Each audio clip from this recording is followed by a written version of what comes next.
안녕하십니까, 정인태입니다. 통일교 사건 불송치했던 경기 북부 경찰청, 이번 사건은 특검이 한학자 교주 소환할까, 허경영 현금 추적 요구가 본물처럼 터지고 있습니다. 자, 지금 이제 많은 분들은 이 경기 북부 경찰청에서 통일교 관련 사건, 그리고 이 허경영 사건을 수사하고 있다, 이러한 부분들을 알고 있습니다. 그래서 허경영 같은 경우에는 지금 금융계좌 추적을 통해서 389억을 추징보전했다, 이런 보도가 나오고 있는데요. 그런데 신도들은 허경영에게 현금으로 가져다줬다. 그러면 그 현금이 과연 뭐로 세탁이 됐을 것인가, 이런 의혹도 제기를 하고 있는 것입니다.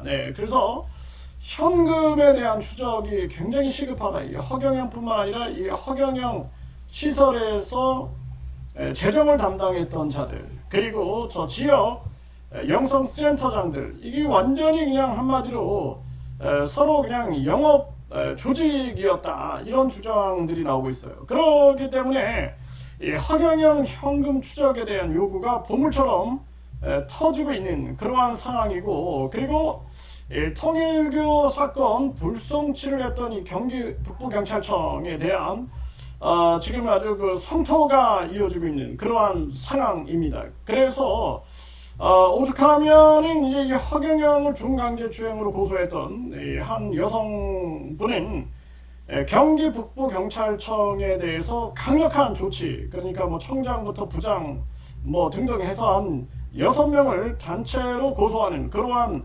상황까지 가는데요. 이 부분에 대해서 이제 이재명 정부에서 좀 감사가 필요하지 않겠느냐, 감사. 저는 그렇게 생각을 합니다. 2년째 수사 중이다. 그 과정, 그리고 그 과정 속에서 받았던 피해자들의 고통, 그리고 경기 북부 경찰청장 김호승의 태도, 이 면담을 요청하고 전화 통화를 요청하고, 그래도 계속 거절을 하고, 심지어는 청장에게 바란다, 글을 썼음에도 불구하고 그냥 직원이 전화해가지고 그냥 함부로 대했던 그런 태도들, 이런 부분들에 대해서 철저하게 감사가 필요하다. 이 이재명 정부에서는 그동안 윤석열 정부에서 우리 국민들이 홀대를 받았던 부분들, 그리고 뭔가 이 의혹이 있었던 부분들, 이런 부분들을 싹 다 조사해 내야 한다, 저는 그렇게 생각을 합니다. 그래서 지금 이번에 이 한학자 이 교주 문제에 대해서 특검이 나선다,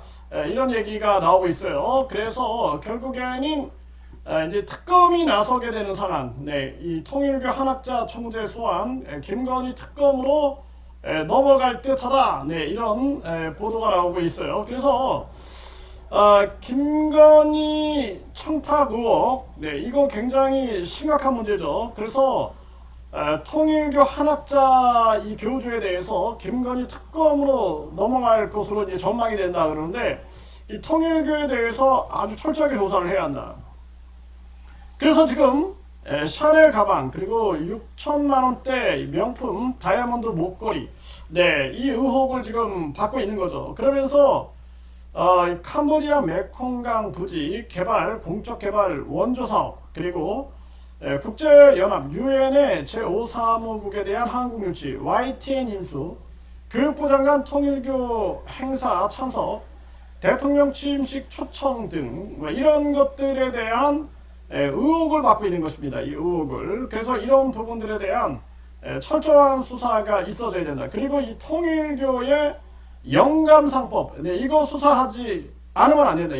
반드시 수사를 해야 된다. 이 허경영이가 결국에는 대천사를 판매하고 천국 티켓을 판매한 문제, 이것이 심각한 문제가 되고 있는데, 통일교 또한 이런 부분들에 대한 철저한 수사가 있어야 된다. 그래서 결국에는 지금 또 이 과거에는 이 어머님까지 윤 전 본부장 등 6명 전원 무혐의 불송치, 이런 글들이 떠돌아 다니고 있어요. 그래서 기사들을 확인해 보니까, 그래서 지금 이 사건, 그러니까 시민단체가 지난해 그러니까 이때가 2025년 그러니까 2024년이죠. 3, 4월에 서울 북부지검과 고위 공직자 범죄수사처의 차례로 한학자를 비롯해서 윤씨,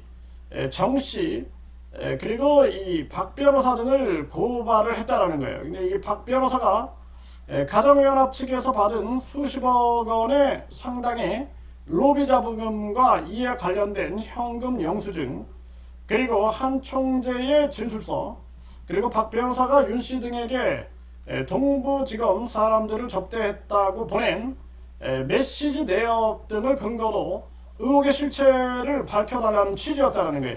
그래서 이 동부지검 사람들을 접대했다. 이걸 철저하게 조사를 해야 되죠. 이런 의혹을 이제 제기를 했다는 것입니다. 이 검찰은 이 사건을 경찰로 넘겼고 경기 북부경찰청은 지난 4월 사건을 불송치 결정했다라는 거예요. 네, 그러면서 혐의를 부인하는 피의자들의 진술, 그리고 박 변호사 등의 자문 업무 계약서, 현금 수령 영수증, 서울중앙지검의 과거 불기소 결정서 등을 종합적으로 설명했다.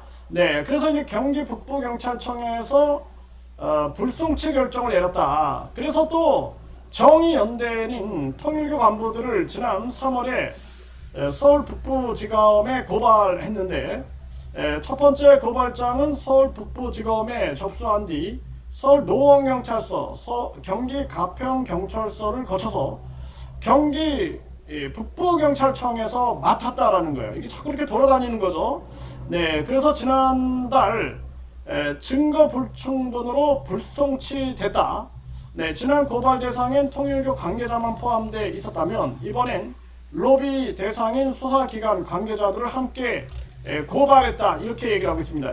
네, 그래서 이게 이제 2025년, 2025년 5월 15일, 5월 15일에 정의연대가 통일교 한학자를 또 고발했다. 이 뇌물로 수사기관 로비, 이렇게 이제 고소했다라는 거예요.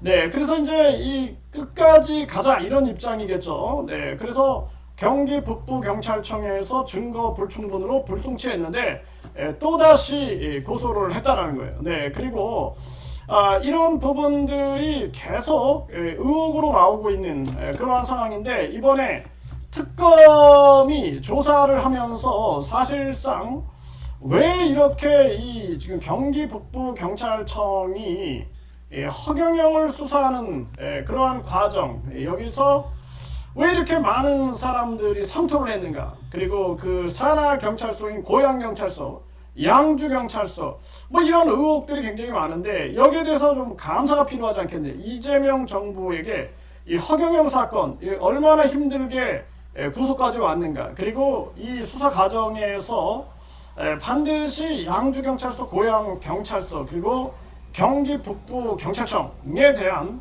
철저한 감사가 필요하지 않느냐, 이런 목소리들이 나오고 있다는 것입니다. 그래서 이번에 이 특검이 이제 한학자 이 교주를 소환을 해서 수사를 하면서 과거에 경기 북부경찰청에서 불송치했던 그 과정, 그 과정도 수사를 할 필요가 있지 않겠느냐. 이것은 이제 저희들은 지켜보고 끊임없이 목소리를 내겠다, 이렇게 말씀을 드립니다.